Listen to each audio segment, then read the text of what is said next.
भक्तवत्सल भगवान की।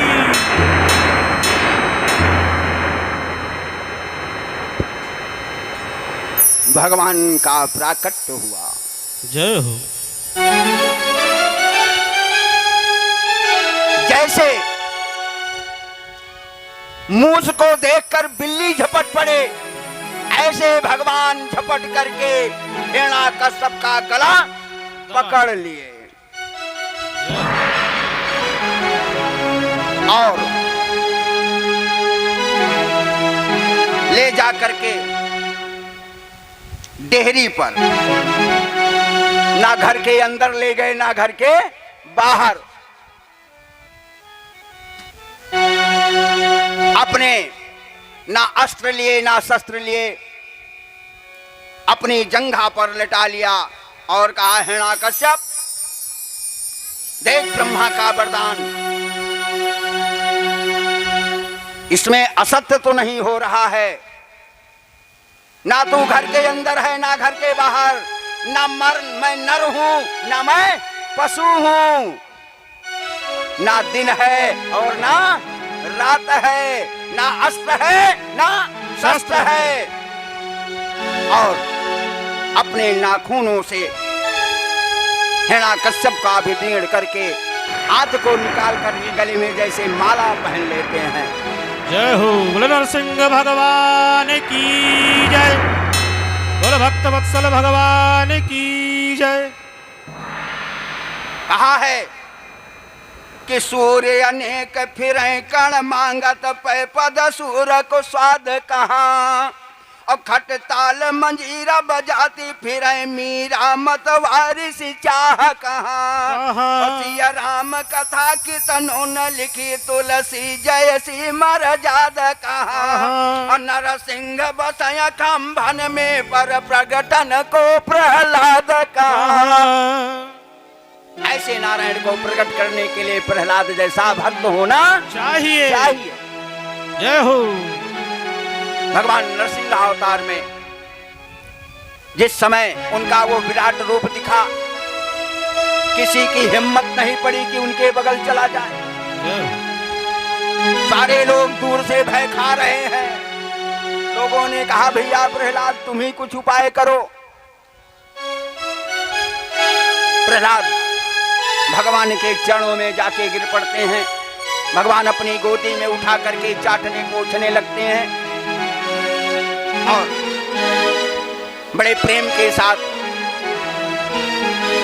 प्रहलाद से वर मांगने के लिए भगवान कहा। प्रहलाद ने बड़ा सुंदर जवाब दिया। कहा, हे प्रभु, मैं इस समय आपकी गोद में बैठा हूं और भारतवर्ष के कानून के हिसाब से, भारतवर्ष के कानून के हिसाब से जो गोद ले लिया जाता है उस व्यक्ति की सारी संपत्ति का अधिकारी वो हो जाता है। जय हो। जय हो। ऐसा भारत का कानून कहता है। जय जय। मैं तो आपकी गोद में हूँ, अब आपका सब मेरा है। जय हो। गोद लिया हुआ क्या कहा जाता है? दत्तक पुत्र। इसलिए अब मेरा आधिपत्य आपके सब संपत्ति पर हो गया है। अब मैं आपसे क्या मांगू? जय हो। नमो भगवते तोभ्यम पुरुषाय महात्मने हरे वृत सिंहाय ब्रहाय परमात्मने। प्रहलाद ने भगवान के चरणों की वंदना किया और अंत में अपने पिता के लिए उद्धार मांग लिया। कहा, अगर आप देना चाहते हैं तो नारायण मेरे पिता का उद्धार कर दीजिए, अपने लोक में उनको शरण दे दीजिए। भगवान ने कहा, पगले, अरे जिसको मैं स्पर्श कर लूं, जो मेरे चरण को छू ले, उसका उद्धार तो हो ही जाता है, इसमें कहां संदेह रह गया। जय वो हो। तो तुम जैसे पुत्र को प्राप्त करके ही उद्धार हो चुका था। जिसके ऐसे पुत्र होंगे उसको कभी उद्धार होने के लिए कोशिश नहीं करनी पड़ेगी। बोले प्रहलाद भक्त प्रहलाद की जय हो। गोविंद जय जय गोपाल जय जय गोविंद जय जय गोपाल जय जय। जैसे प्रहलाद जी ने भगवान को बुलाया, पुकारा, हम लोग भी पुकारते हैं और हम अपने ठाकुर जी को अपने समीप अपने हृदय में बुलाते हैं। निर्बल के प्राण पुकार रहे हरे जगदीश हरे। निर्बल के प्राण पुकार रहे जगदीश हरे जगदीश हरे। श्वासों के स्वर झंकारे उठे, श्वासों के स्वर झंकारे उठे जगदीश हरे जगदीश हरे। निर्बल के प्राण पुकारे उठे जगदीश हरे जगदीश हरे।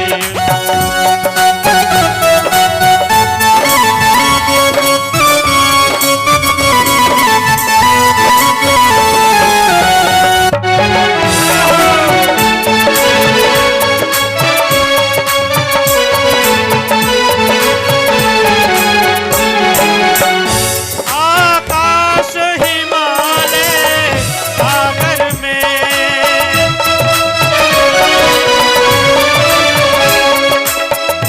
आकाश हिमालय सागर में, पृथ्वी पाताल चराचर में, पृथ्वी पाताल चराचर में। यह मधुर बोल झंकार रहे, यह मधुर बोल झंकार रहे जगदीश हरे जगदीश हरे। निर्बल के प्राण पुकार रहे जगदीश हरे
कन्हैया लाल की, नरसिंह भगवान की, प्रहलाद जी महाराज की।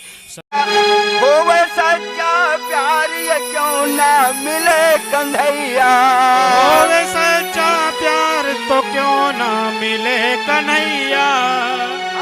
हुए ये सच्चा प्यार तो क्यों ना मिले कन्हैया, हो तो सच्चा प्यार तो क्यों ना मिले कन्हैया।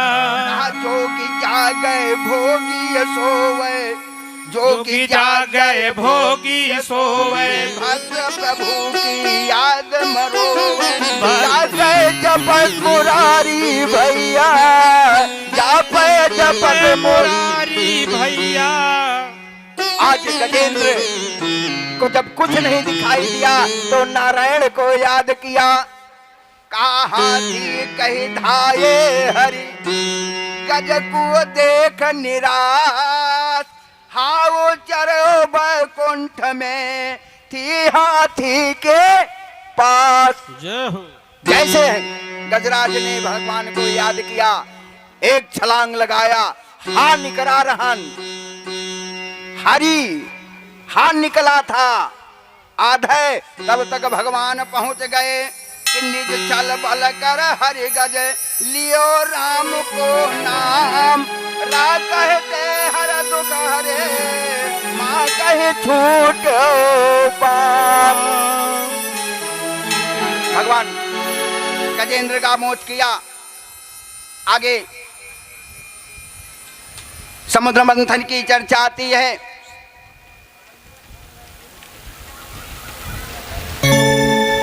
वैवस्त्र मंत्र का 5वें मनु की कथा, बलि का प्रकरण। भगवान वामन अवतार लेते हैं और बलि के उद्धार को चरितार्थ करते हैं।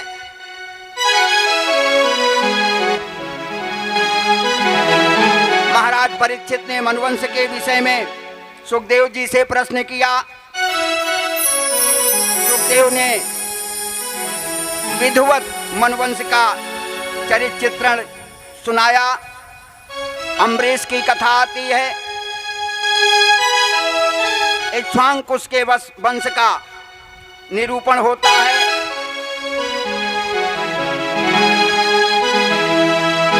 मानधाता वंश का चित्रण सुखदेव जी ने बहुत अच्छा किया है। समय अभाव के कारण बहुत सी ऐसी सुंदर कथाओं का निरूपण हुआ है। गंगा के अवतरण की चर्चा, भागीरथी के चरित्र का चित्रण विधिवत महाराज परीक्षित को सुखदेव जी ने सुनाया। और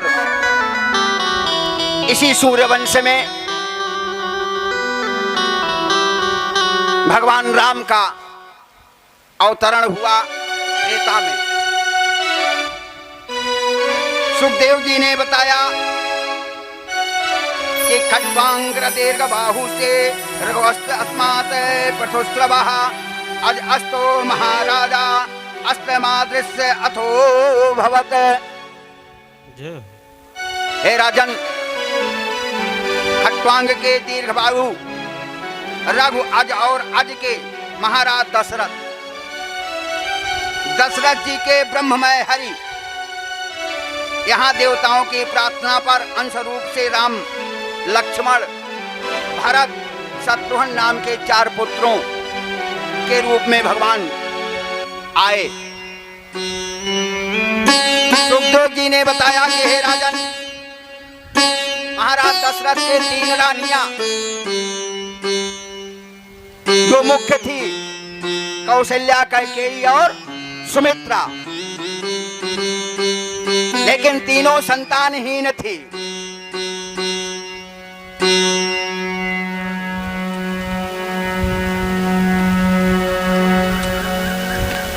और संतान की हीनता बहुत खलती है। क्यों कि पत बिन सूनी मांग है, पुत्र बिन घर सूना, और तो मुक्त के मार्ग है, और तो के दुख बिन दूना। आज महाराज दशरथ को भी ग्लान हो गई, कितना बड़ा राज्य मेरा, चक्रवर्ती राजा,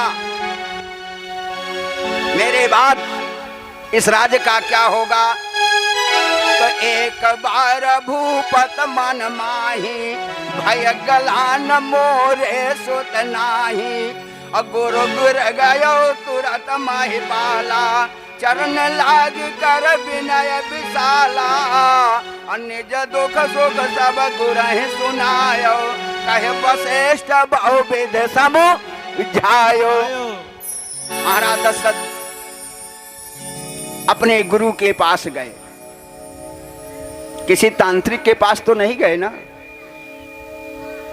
किसी डॉक्टर के पास तो नहीं गए, प्रेत पूजने वाले सोखा के पास तो नहीं गए, गए कहां? अपने गुरु के पास गए। और जब गुरु के पास जाते हैं तब गुरु ने सांत्वना दिया कि महाराज दशरथ आप धीरज रखिए,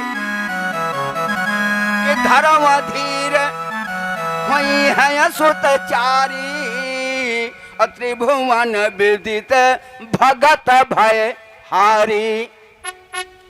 महाराज धीरज रखो, तावलापन अच्छा नहीं है।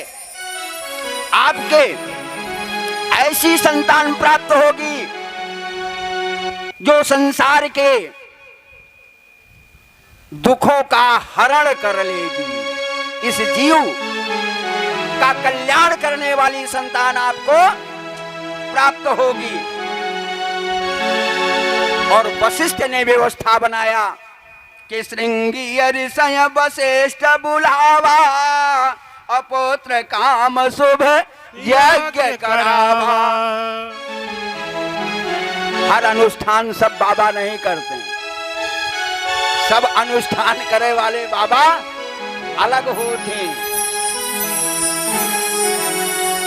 हार्ट के ऑपरेशन दूसर डॉक्टर करत है, हार्निया के दूसर, एक के डॉक्टर सब नहीं चीरत। इसलिए श्रृंगी ऋषि को बुलाया गया और जब अनुष्ठान पूरा हुआ, अग्निदेव प्रसन्न हुए तो भग निकला। फिर लेकर के दशरथ आते हैं कि अर्ध भाग कौशल्य दीना, उभय भाग आधे कर कीना, कह के काल रहो सब भय भाग पुनि भयऊ, कौशल्या कह के हाथ में रहे मन प्रसन्न करे। जब हृदय प्रसन्न करके किसी को कुछ दिया जाएगा तभी वो फलीभूत होगा। और अगर मन में कपट है का बताई, ये नहीं को हो जाए। सौतिया डाह अगर होता तो ऐसा न होता।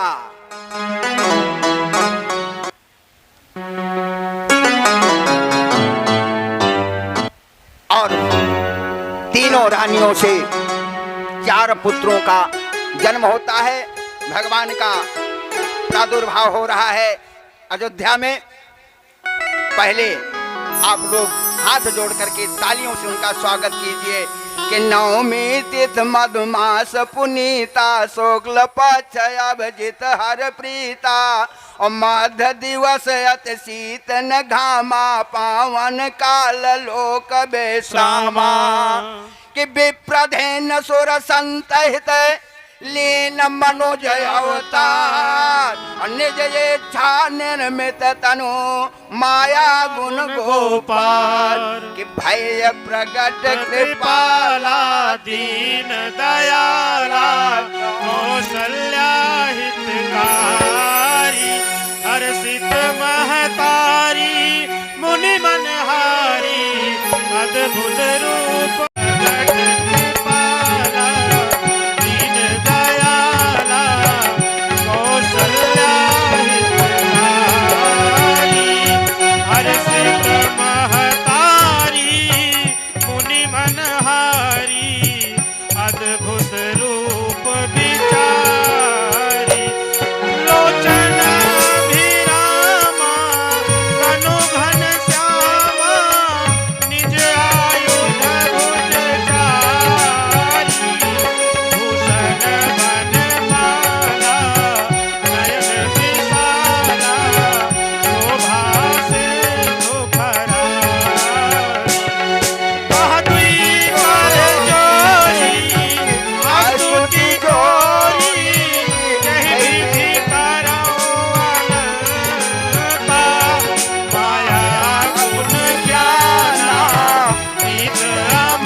सरकार की जय। बोले अयोध्यापति राम की। गुरु जी कह दो जनकपुर होते चले, गुरु जी कह दो जनकपुर होते चले, कह दो जनकपुर होते चले। राजा जनक घर भूप जुरे हैं, राजा जनक घर भूप जुरे हैं, राजा जनक घर भूप जुरे हैं, राजा जनक घर भूप जुरे हैं। उनके भी दर्शन करते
है ये राजा जनक जी धनुष धरो है। ये राजा जनक घर धनुष धरो है। राजा जनक घर धनुष धरो है। उसके भी टुकड़े करते चले गुरुजी जनकपुर होते चले। उसके भी टुकड़े करते चले गुरुजी जनकपुर होते चले। तुलसीदास आस रघुबर की तुलसीदास आस रघुवर की। चरण कमल रज धरते चले गुरुजी जनकपुर होते चले। चरण कमल रज धरते चले गुरुजी जनकपुर होते चले। बोले श्याम रामचंद्र की जय हो। ने विचार किया काजनी ले चले कि न ले चले, पहले हम ही संदेश दे दे। इतना कार्य जनकपुर में बाकी है। जय हो। भगवान की माया हुई, भगवान जनकपुर जाते हैं, सीता का स्वयंवर होता है, राजाओं के अहंकार का दमन करते हैं, धनुष को तोड़ करके जानकी का विवाह करते हैं। आगे वापस आते हैं, अयोध्या में उत्सव होता है, राज्याभिषेक की तैयारी होती है, मंथरा पहुंच जाती है। कैकेयी की बुद्धि को मंथरा ने बदला। महाराज दो वरदान की गाथा आती है और उस वरदान के माध्यम से भगवान को वन होता है, वनगमन करते हैं, रावण का संहार करते हैं।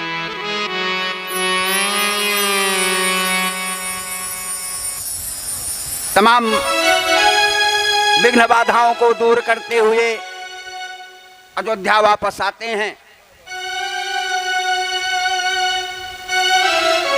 भगवान सोधाम को जाते हैं। आगे चंद्रवंश की चर्चा प्रारंभ हो जाती है।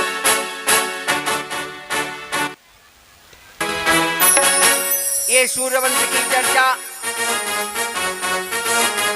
रामावतार और अब चंद्रवंश की चर्चा प्रारंभ होती है।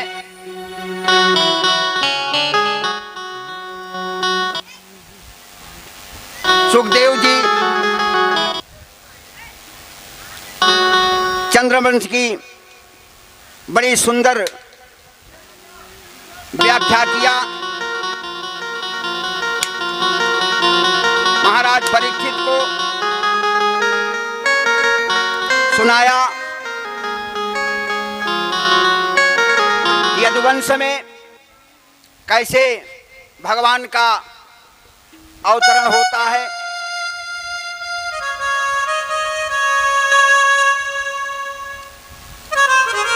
यहीं दशम स्कंद का शुभारंभ होता है। जय हो जय हो।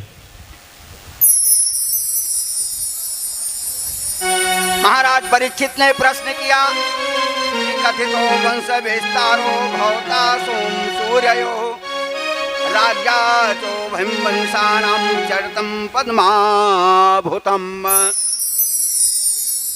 दशम स्कंद के पहला अध्याय। कहा है प्रभु, सूर्य और चंद्रवंश का वर्णन विस्तार से, सूर्यवंश का वर्णन विस्तार से आपने सुनाया। भगवान कृष्ण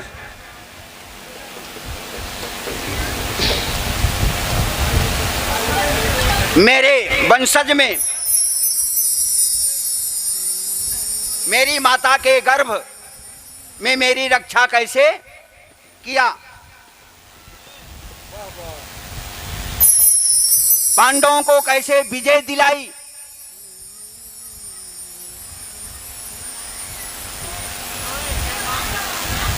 मैं उनकी लीला का चित्रण सुनना चाहता हूं। मैं उनकी इस रसमयी लीला का पान करना चाहता हूं।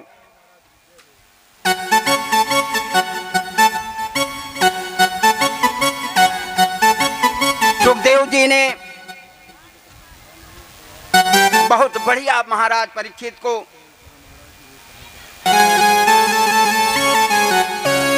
बताया। कंस के जन्म की चर्चा सुखदेव जी ने किया।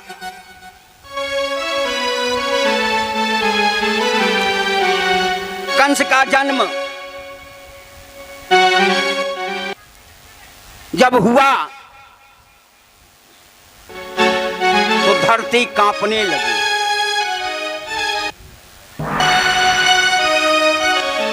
ऋषियों ने कहा, महाराज ये बालक आपके लिए अच्छा नहीं है।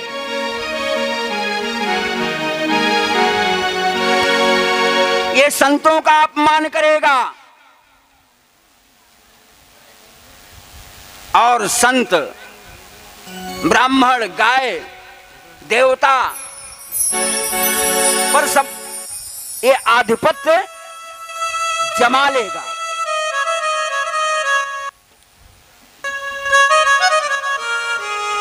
इसलिए अगर इसको त्याग दिया जाए तो आपके लिए अच्छा होगा।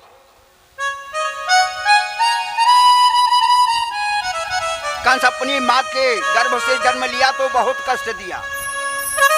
जन्म लेने में ही महान कष्ट दिया था।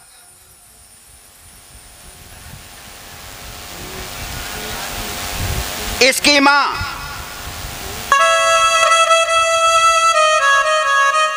इसको जमुना जी में फेंक आई थी। इसको जमुना जी में फेंक आई, लेकिन संजोगागति महाराज सूरसेन उसी समय नहाने गए थे और वो उठा ले आए।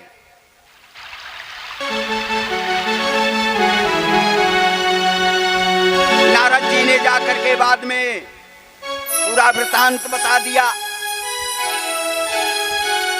कि तुम्हारे वास्तविक पिता उग्रसेन नहीं, उग्रसेन है। तुम्हारे वास्तविक पिता उग्रसेन है।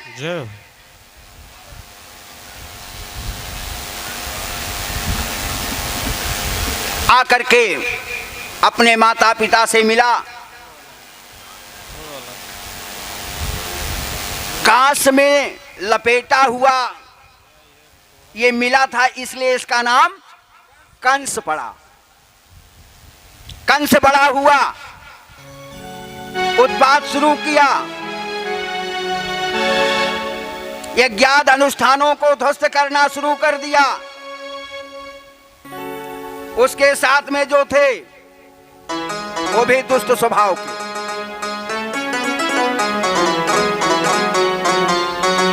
जैसे को तैसा मिले, मिले नीच को नीच, और काई में काई मिले, मिले कीच में कीच। ये जैसे रहे वो के साथी वैसे रहे। चोरे के साथी चोरे मिले, पंडित के साथी पंडित मिले, डंडी के साथी डंडी मिले। जितने थे सब उत्पाती।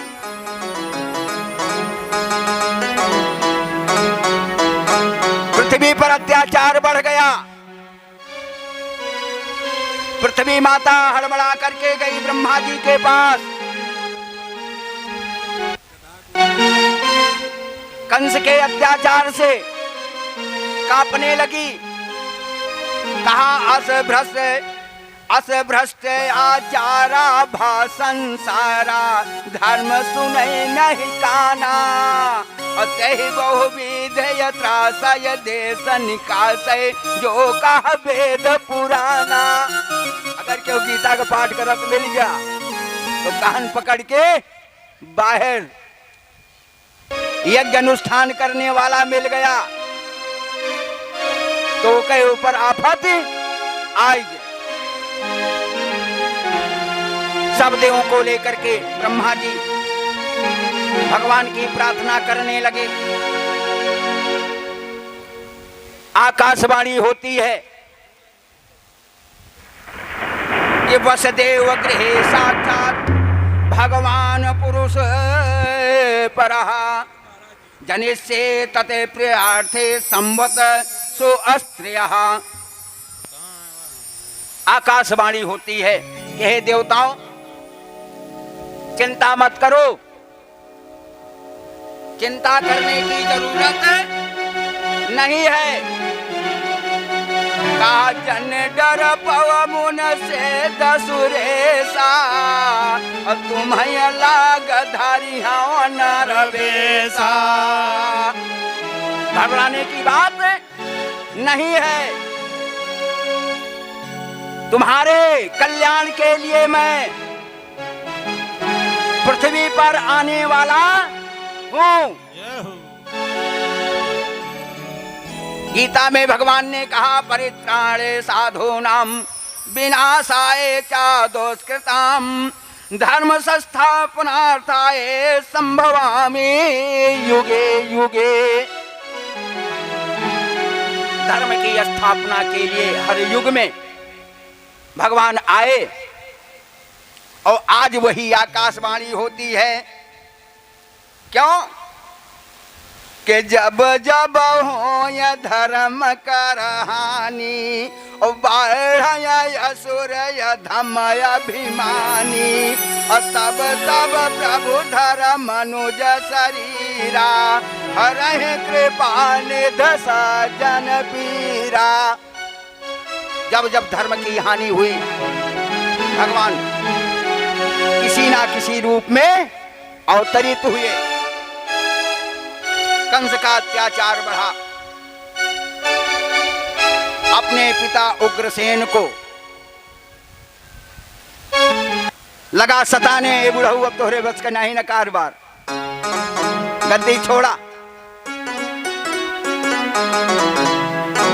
उग्रसेन को भी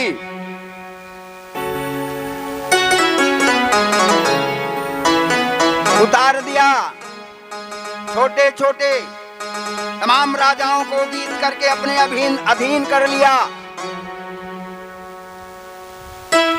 जरासंध की पुत्री अस्त्री से विवाह कर लिया। जय।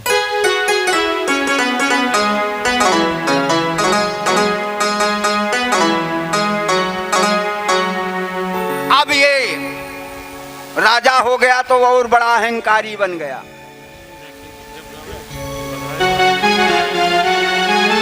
इसने एक दिन विचार किया मन में कि मैंने बड़ा अत्याचार किया है, कोई पूर्ण कार्य कर ले जिससे लोग हमको भी अच्छा कहने लगे। तो कहा पूर्ण कार्य करें कौन सा? तो कहा हमारे चाचा का बिटिया है, यही के बियाह कर दी हिमपुरी जवार न्योती और वही में हम अच्छा बन जाएंगे।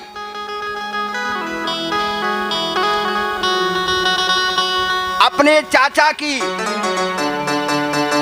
पुत्री देवकी का विवाह सूरसेन के पुत्र सत्यवादी वसुदेव के साथ बड़ी धूमधाम से किया। खूब दान दहेज दिया कि है गय नंदन हेमपट रतन अनेक दीन याचक सब पर तो सके विदा बहन कर दीन। और विचार किया कि बहन को स्वयं अपने हाथों से रथ पे बैठा करके इसके ससुराल तक पहुंचा आऊं। देवकी को बैठा करके रथ पर लेकर के चला। रथ चला जा रहा है। रास्ते में ही गड़बड़ हो गया। आकाशवाणी होती है, ध्रुव प्रहलाद समान।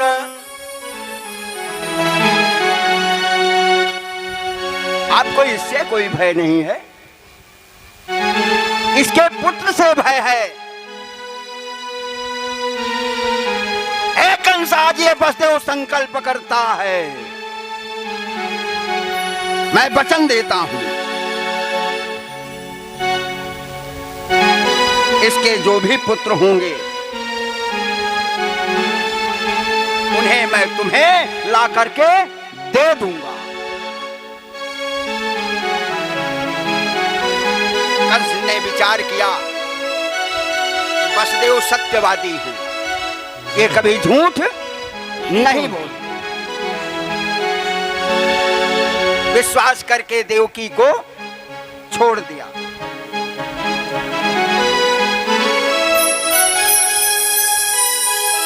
देवकी के प्रथम पुत्र का जन्म होता है। उस पुत्र को लेकर के वसुदेव जी कंस के पास जाते हैं। कंस बड़ा प्रसन्न हुआ वसुदेव की सत्यनिष्ठा पर, उनकी सत्यता पर बड़ा प्रसन्न हुआ।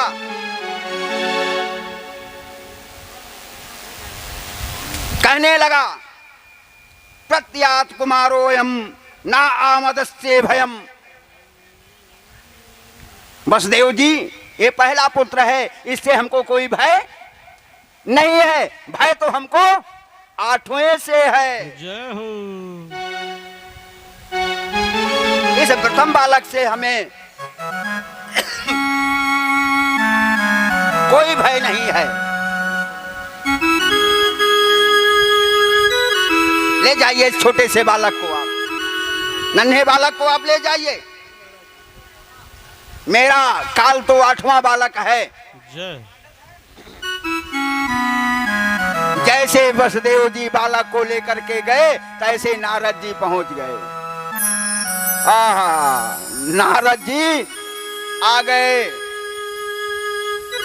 श्रीमन नारायण नारायण नारायण, श्रीमन नारायण नारायण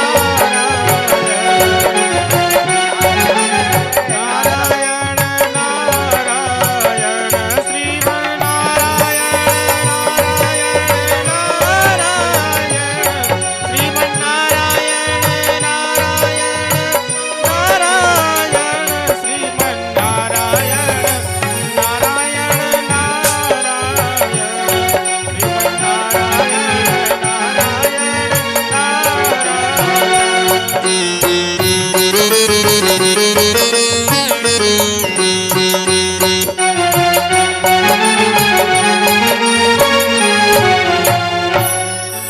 नारद जी पहुंच गए। कहे, महाराज कंस, आपकी बुद्धि भ्रष्ट हो गई क्या? कहे, महाराज क्या हुआ? एक कमल का फूल लेके पहुंचे। कहे, देखिए यहां से शुरू कीजिए, यहां से शुरू करोगे तो 8वां यहां आएगा, यहां से शुरू करोगे 8वां यहां आएगा, यहां से शुरू करोगे तो 8वां यहां आएगा। 8वां कौन है पता नहीं, पहले में 8वां है कि आखिरी में 8वां है।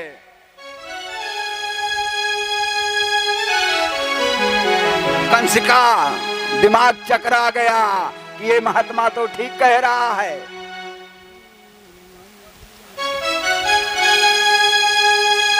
हर पंखुड़ी 8वीं बता दिया, हर पंखुड़ी को 8वीं बता दिया।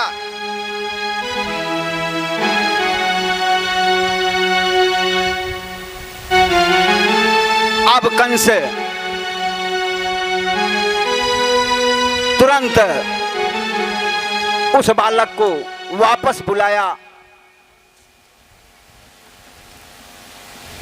और कंस ने देवकी और वसुदेव को हथकड़ी डाल करके जेल में डाल दिया।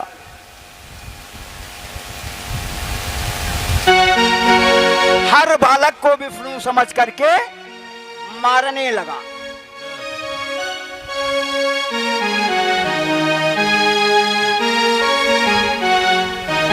शास्त्र कहते हैं कि प्राणों का भय और लोभी राजा अपने मार्ग का कंटक समझकर अपने माता पिता मित्र को भी नहीं छोड़ता।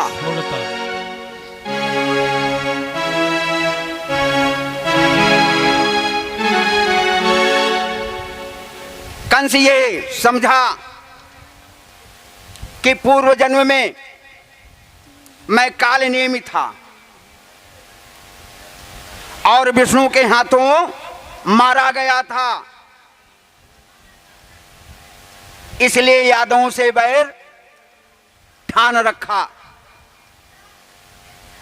अपने पिता उग्रसेन को जो यदुवंशी अंधक और भोजवंशियों के राजा थे बंदी बना करके जेल में डाल करके स्वयं सिंहासन पर बैठ गया। अपने साथी और सहयोगियों के द्वारा यदुवंशियों को सताने लगा। आज वही कंस देवकी के 6 पुत्रों का संहारक हो गया। 7वें गर्भ में जब बलराम जी आए तब भगवान ने अपनी योग माया को भेजा और उस गर्भ को माता रोहिणी के गर्भ में स्थापित करा दिया।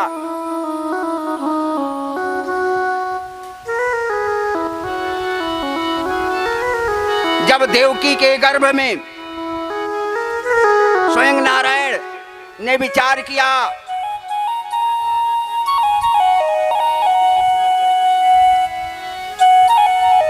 कि जब मैं आऊंगा तो योग माया से कहा तुम यशोदा के यहां उत्पन्न होना, हमें वहीं मिलना।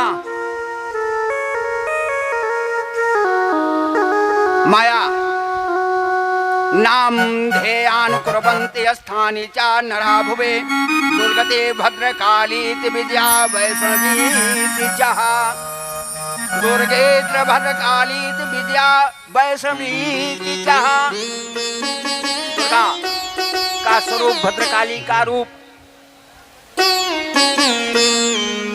एक गर्भ से दूसरे गर्भ में खींचने के कारण संकर्षण महाबली बलराम और संसार को आनंदित करने के कारण राम इनका नाम पड़ा। कहा हे राजन, यही कारण था कि बलराम की गिनती रोहिणी और यशोदा दोनों के पुत्रों में की जाती है। जब देवकी के गर्भ में श्री नारायण आए तो ब्रह्मादिक देवता उनके कारागार में आकर के स्तुति करने लगे कि सत्यव्रतम सत्यव्रतम त्रिसत्यम सत्यस्य योनो निहितम च सत्यते और सत्य से सत्य मृत सत्य नेत्रम सत्यात्मकम त्वं शरणम प्रपन्ना। जय हो। हे भगवान, आप सत्य हैं, सत्य ही संकल्प है। आपके प्राप्ति का श्रेष्ठ साधन आपकी सृष्टि स्थित प्रलय में विद्यमान आप ही हैं। आप संसार के रचयिता हैं, आप अंतर्यामी, आप सत्यमय हैं। आपके चरणों का मैं आश्रय लेता हूं।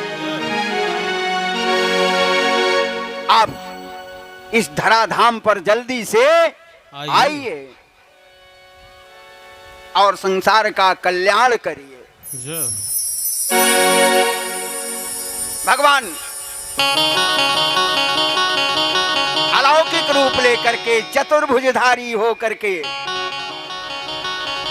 कारागार में प्रकट होते हैं। बोलो कृष्ण कन्हैया लाल की, बोलो बाल कृष्ण लाल की, बोलो देवकी नंदन भगवान की। आइए स्वागत करते हैं भगवान का। स्वागतम कृष्णा, सुस्वागतम कृष्णा।